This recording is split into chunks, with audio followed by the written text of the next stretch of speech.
मेरे प्यारे भारतवासियों, देखो ये कितनी सुंदर ये जो परमात्मा ने, ईश्वर ने हमारे लिए रचना रची है।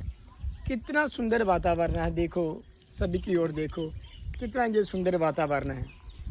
ये जो भारत देश है, ये ऋषि मुनियों का रहा, संतों का रहा, महात्मा का रहा।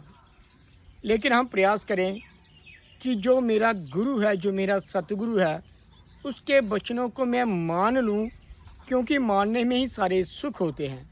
ऐसा ही एक प्रसंग आता है कि एक बार गुरु साहब संगत के उपरांत जब वापिस आए, वो थके हुए थे और जो गुरसिख था वो पाँव दबाने लगे।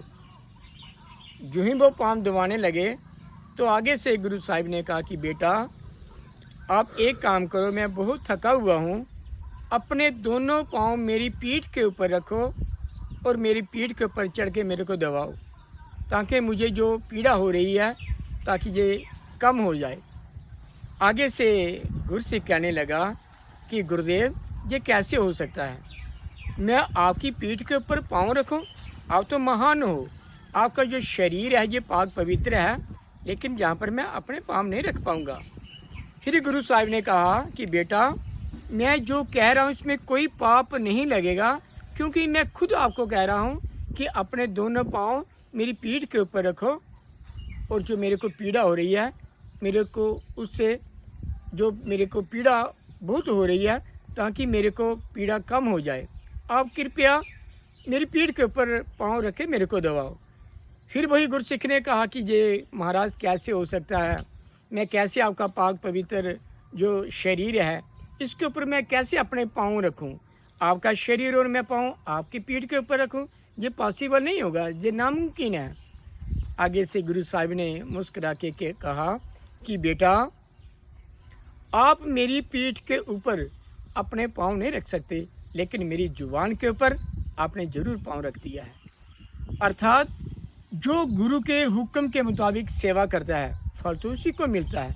मैं किंतु परंतु ना करूं, क्योंकि इतिहास साक्ष्य है, गवाही इस बात का कि जो कहते हैं कि अर्जुन और भगवान कृष्ण जी, अर्जुन जी भी भक्त हुए, लेकिन उनकी आज कोई भी मंदिर के आगे उनका बुत या स्टैचू दिखाई नहीं देता है भगवान श्री कृष्ण के संग।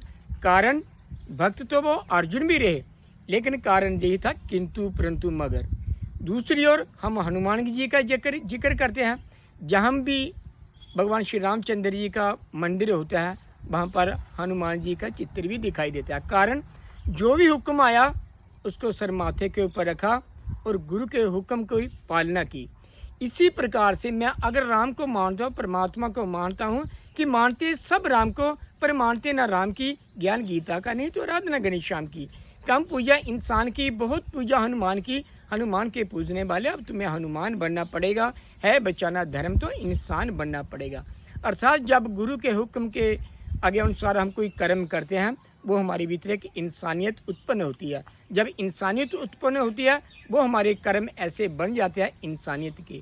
हम कृपा करें, हम गुरु की कोई भी बात जो होती है हम उसको मान पाएँ, क्योंकि गुरु का जो वचन होता है वो गुरु होता है, और गुरु के वचनों की पालना जब गुरसिख करता है उसके तो बारे न्यारे होते हैं, उसी के जीवन में सारे सुख आते हैं।